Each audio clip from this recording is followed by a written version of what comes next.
नमस्कार मेरे प्यारे बच्चों। आज मैं आप लोगों को वर्ग 10 का 7वां पाठ नीति श्लोका जो विदुर द्वारा कहा गया है, इस नीति श्लोक में विदुर द्वारा कही गई बातों को बताया गया है। विदुर संस्कृत शब्द है, इसमें विद धातु है, इसमें विद धातु लगा हुआ है जिसका अर्थ है जानना, अर्थात ज्ञानवान, ज्ञानी, विद्वान, कुशल इत्यादि इसके विभिन्न पर्यायवाची शब्द होंगे। महाभारत के अनुसार विदुर राजा धृतराष्ट्र के राज्य में सबसे अधिक विद्वान मंत्री थे। महाभारत के अनुसार विदुर राजा धृतराष्ट्र के राज्य में सबसे अधिक विद्वान मंत्री थे। अंबिका के गर्भ से उत्पन्न व्यास का पुत्र जो धृतराष्ट्र और पांडु के भाई थे, अंबिका के गर्भ में पलने वाले तथा व्यास का पुत्र जो धृतराष्ट्र और पांडु के भाई थे। हिंदू ग्रंथ महाभारत के सबसे महान व्यक्तियों में से वे एक थे। विदुर हस्तिनापुर के प्रधानमंत्री, कौरवों और पांडवों के काका और धृतराष्ट्र और पांडु के भाई थे। उनका जन्म एक दासी के गर्भ से हुआ था। विदुर को धर्मराज का अवतार भी माना जाता है। इनका पहला नाम धर्मदेव ही था। वे संसार में सुखी कौन है, इस पर वे अपना विचार रखते हुए कहते हैं कि सुखी वही है जिनके पास ये 6 चीज़ें होती हैं। क्या कह रहे हैं? अर्थागमो नित्यमरो गीता च प्रिया च भार्या प्रियवादिनी च वशश्च पुत्रोऽर्थकरी च विद्या षड्जीवलोकस्य सुखानि राजन्। क्या कह रहे हैं?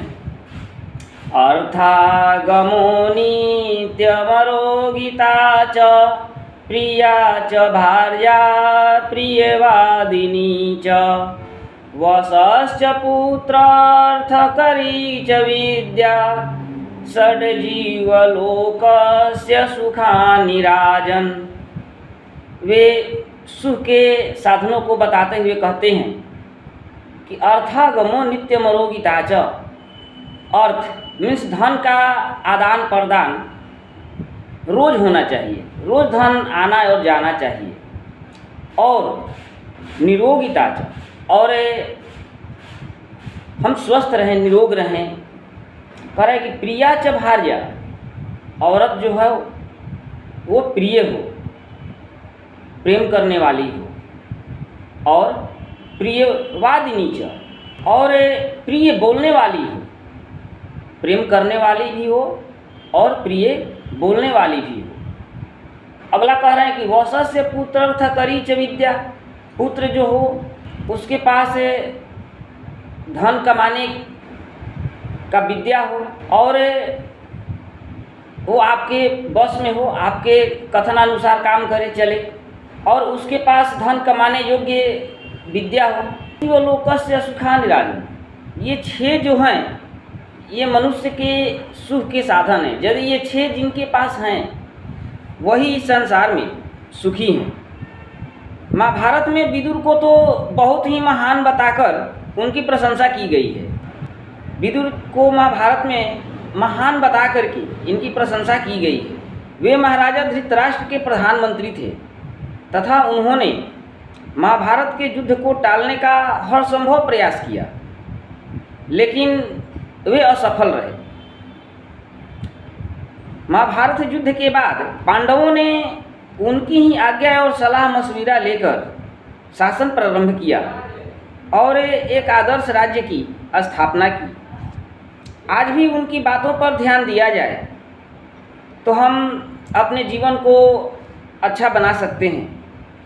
महाभारत काल में जब पांडव लक्ष्य गृह में जा रहे थे, लक्षाघर में जा रहे थे, तो उन्होंने युधिष्ठिर से एक प्रश्न पूछा कि युधिष्ठिर, मेरे एक प्रश्न का जवाब दो, इसके बाद या चले जाना।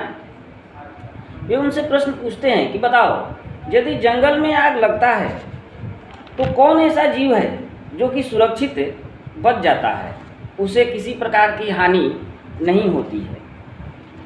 युधिष्ठिर ने इस प्रश्न का जवाब दिए, महाराज, चूहा एक ऐसा जीव है जो जंगल में आग लगने के बावजूद भी वो सुरक्षित रहता है, उसे कुछ नहीं होता। आज भी यदि उनकी बातों पर ध्यान दिया जाए और उन्हें अपने जीवन में उतारा जाए, उपयोग किया जाए, तो शीघ्र ही सफलता प्राप्त की जा सकती है। उनके इन उपदेशों को विदुर नीति के नाम से जाना जाता है। भारत में अनेकों नीतिज्ञ हुए। चाणक्य से पहले कई महान नीतिज्ञ हुए। भीष्म नीति, विदुर नीति, मनु नीति, जिसको मनुस्मृति कहते हैं, चरवाक नीति, शुक्र नीति, बृहस्पति नीति, परशुराम नीति, गर्ग नीति आदि अनेकों नीतिज्ञ हुए। चाणक्य के बाद भी कई महान नीतिज्ञ हुए, जैसे भर्तृहरि, हर्षवर्धन, बाणभट्ट आदि। विदुर नीति वास्तव में महाभारत युद्ध से पहले युद्ध के परिणाम के प्रति शंकित हस्तिनापुर के महाराजा धृतराष्ट्र अपने सलाहकार विदुर को बुलाकर अच्छे और बुरे के बारे में चर्चा करते हैं। महर्षि वेदव्यास द्वारा रचित महाभारत के उद्योग पर्व में इस चर्चा का वर्णन मिलता है। यह संपूर्ण पर्व विदुर नीति के नाम से प्रसिद्ध है। इस पाठ में 10 विदुर नीति दिए गए हैं। 10 में विदुर जी क्या कहते हैं देखेंगे। पहला कहते हैं कि पंडित उन्हें कहा गया है जो हर दशा में एक समान रहे। ऐसे लोगों पर जाड़ा, गर्मी,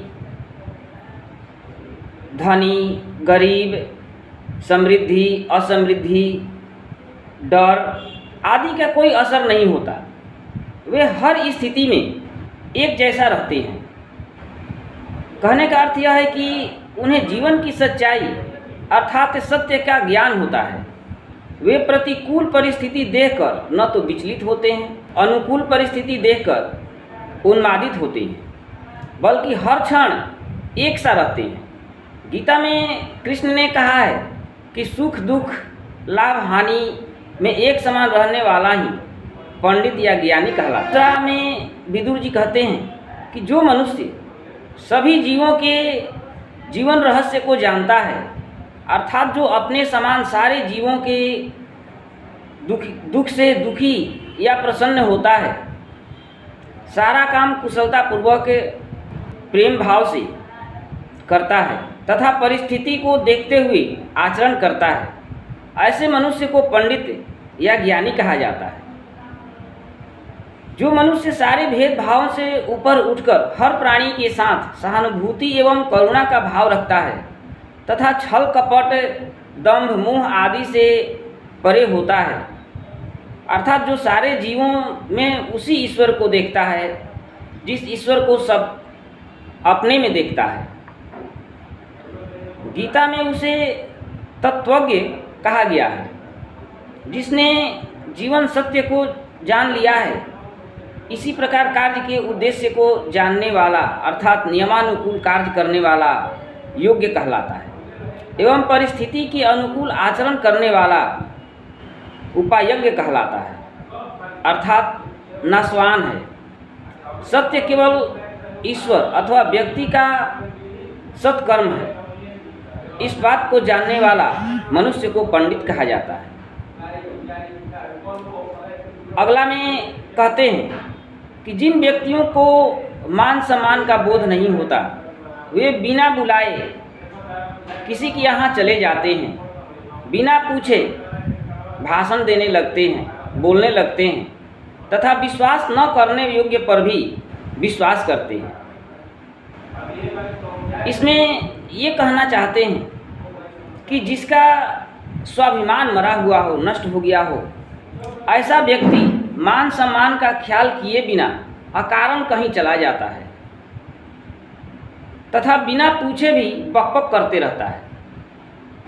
अविश्वासी पर विश्वास कर बैठता है, जिस कारण उसे हानि उठानी पड़ती है। इसलिए नीतिकार ने ऐसी प्रवृत्ति वालों को मूर्ख तथा मनुष्यों को नीच कहा है।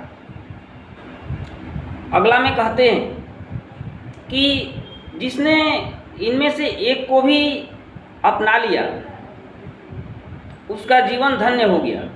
तात्पर्य यह है कि जिसने धर्म अर्थात मानवता के मूल्य को समझ लिया है, ऐसे व्यक्ति को हर कोई सम्मान देता है, क्योंकि ऐसा व्यक्ति हर काम धर्म के अनुसार करता है। इस कारण उसे कोई भी हानि पहुंचाने में असमर्थ हो जाता है। वह सबके साथ समान व्यवहार करता है तथा दूसरों के दुख से दुखी एवं सुख से प्रसन्न होता है। इसी प्रकार जिसने क्षमा करना सीख लिया है उसे सदा शांति महसूस कराता है, क्योंकि क्षमा गुण के कारण उसका कोई विरोध नहीं करता। क्षमा की प्राप्ति ऐसा गुण है जो व्यक्ति को विजयशील बना देती है, फलतः वह सबका प्रिय हो जाता है। इसी तरह अहिंसा धर्म में प्रत्येक जीव में सुख प्रदान करने वाला होता है। अगला कह रहे हैं कि काम, क्रोध तथा लोभ ये तीनों मनुष्य को आचरणहीन बना देते हैं। ये नरक अर्थात पतन के मार्ग पर मनुष्य को ढकेल देते हैं। अतः नीतिकार के कहने का तात्पर्य है कि काम के कारण व्यक्ति विमूढ़, क्रोध के कारण विवेकहीन अर्थात अविवेकी तथा लोभ के कारण स्वाभिमान रहित अर्थात व्यक्तित्वहीन हो जाता है।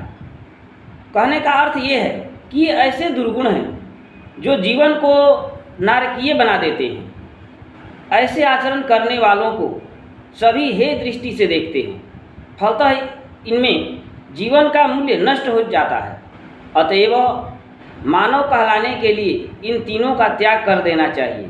इनका त्याग किए बिना मानवता के पथ पर अथवा परम गति के मार्ग पर बढ़ना संभव नहीं है। अगला कहते हैं कि जिसमें ये 6 दोष पाए जाते हैं वह चाहते हुए भी सुख की प्राप्ति नहीं कर सकता। अगला कहते हैं कि जिसमें ये 6 दोष पाए जाते हैं वह चाहते हुए भी सुख की प्राप्ति नहीं कर सकता, क्योंकि अधिक निद्रा के कारण वह कोई काम समय पर नहीं कर पाता। अधिक सोने के कारण वह कोई काम समय पर नहीं कर पाता, तो तंद्रावश हम काम के पीछे रह जाते हैं। भय अर्थात डर के कारण काम प्रारंभ नहीं करता है, तो क्रोध के कारण बना काम भी बिगड़ जाता है। इसी प्रकार आलस्य के कारण समय का दुरुपयोग होता है, तो दीर्घसूत्रता अथवा काम को कल पर छोड़ने के का बोझ बढ़ जाता है। वह जीवन के हर क्षेत्र में पीछे रह जाता है। इसलिए नीतिकार इन सारे दोषों को नरक अर्थात दुखी जीवन का द्वार का या पतन का मार्ग कहता है। सुख प्राप्ति के लिए परिश्रम करना आवश्यक माना गया है। बिना परिश्रम के कोई भी लक्ष्य की प्राप्ति नहीं कर सकता। इसलिए इन 6 दोषों का त्याग करने पर सच्चे सुख की प्राप्ति संभव है। अगला कहते हैं कि सच बोलने वालों को सभी सम्मान की दृष्टि से देखते हैं। अगला कहते हैं कि सच बोलने वालों को सभी सम्मान की दृष्टि से देखते हैं। समाज में प्रतिष्ठा बढ़ती है। लोग ऐसे व्यक्ति पर सदा विश्वास करते हैं, इसलिए सच बोलना चाहिए। निरंतर अभ्यास से ज्ञान में वृद्धि होती है, क्योंकि अभ्यासेन विषम विद्या अर्थात अभ्यास के अभाव में पढ़ी हुई विद्या भी कालक्रम से नष्ट हो जाती है। उसी प्रकार मार्जन, स्नान आदि से रूप की रक्षा होती है, अन्यथा व्यक्ति अनेक प्रकार की बीमारियों से ग्रस्त हो जाते हैं। इसलिए साफ सुथरा रहना अपने आप में इलाज या निदान है। अच्छे आचरण से कुल या वंश की प्रतिष्ठा में वृद्धि होती है, क्योंकि ऐसे व्यक्ति को कहीं भी अपमानित होने का भय नहीं रहता है। अगला, विदुर धृतराष्ट्र के प्रश्न का उत्तर देते हुए कहते हैं, राजन, इस संसार में मधुर वचन बोलने वाले तथा सुनने वाले सहज रूप में मिल जाते हैं, किंतु ऐसे लोग नहीं मिलते जो हितकारी होने के बावजूद कटु वचन सुनकर क्रोधित न हो। अर्थात कटु वचन धैर्यपूर्वक सुनने वाले इसलिए नहीं मिलते क्योंकि कटु वचन बड़ा तीखा होता है, चाहे वह कितना भी हितकारी क्यों न हो। सच बोलना तथा सुनना दोनों कल्याणकारी होते हुए भी कष्टदायी होता है। यदि वह कटु हो, तात्पर्य यह कि सत्य नीरस होता है, जबकि असत्य सरस, सत्य आवरणहीन होता है, इसलिए लोग इसे पसंद नहीं करते। अगला कहते हैं कि स्त्रियां घर की लक्ष्मी होती है, इन्हीं से परिवार की प्रतिष्ठा बढ़ती है। महापुरुष भी इन्हीं के गर्भ से पैदा होते हैं, इसलिए परिवार में स्त्रियों का सम्मान होना चाहिए। घर का सारा दायित्व स्त्रियों पर होता है, इन्हीं के कुशल संचालन पर घर की उन्नति अथवा अवनति निर्भर करती है। अतः जब स्त्रियों के आचरण से परिवार सम्मानित होता है तो इनकी रक्षा करना अति आवश्यक है। इसीलिए कहा भी गया है, जहाँ नारी की पूजा होती है वहाँ देवताओं का निवास होता है। अंतिम में कहते हैं कि हर दुष्प्रवृत्ति अथवा दुराचार को सद्वृत्ति या सदाचरण से सहजतापूर्वक दूर किया जा सकता है। कह रहे कि हर बुराइयों को अच्छे आचरण से आसानी से दूर किया जा सकता है। विदुर जी का मानना है कि विनम्र व्यवहार अपयश या बदनामी को नष्ट करता है। पौरुष या पराक्रम में ऐसी क्षमता या विशेषता है कि किसी भी जुल्म अथवा अन्याय पर विजय पा सकती है। इसी प्रकार क्षमा गुण से क्रोध पर तथा सदाचरण से दुराचरण पर नियंत्रण किया जा सकता है। कहने का अर्थ ये है कि जब किसी में सद्गुण आ जाता है या जिसे मानवता का बोध हो जाता है, वह किसी भी दुष्प्रवृत्ति को नष्ट करने में समर्थ हो जाता है। तो इस प्रकार से ये विदुर नीति का 10 नीति जो हमारे क्लास 10th में पढ़ना है, ये समाप्त हुआ। इसे देखकर सुनकर समझने का प्रयास करेंगे। इसे लाइक, सब्सक्राइब, शेयर, कमेंट जरूर करेंगे। थैंक यू, धन्यवाद।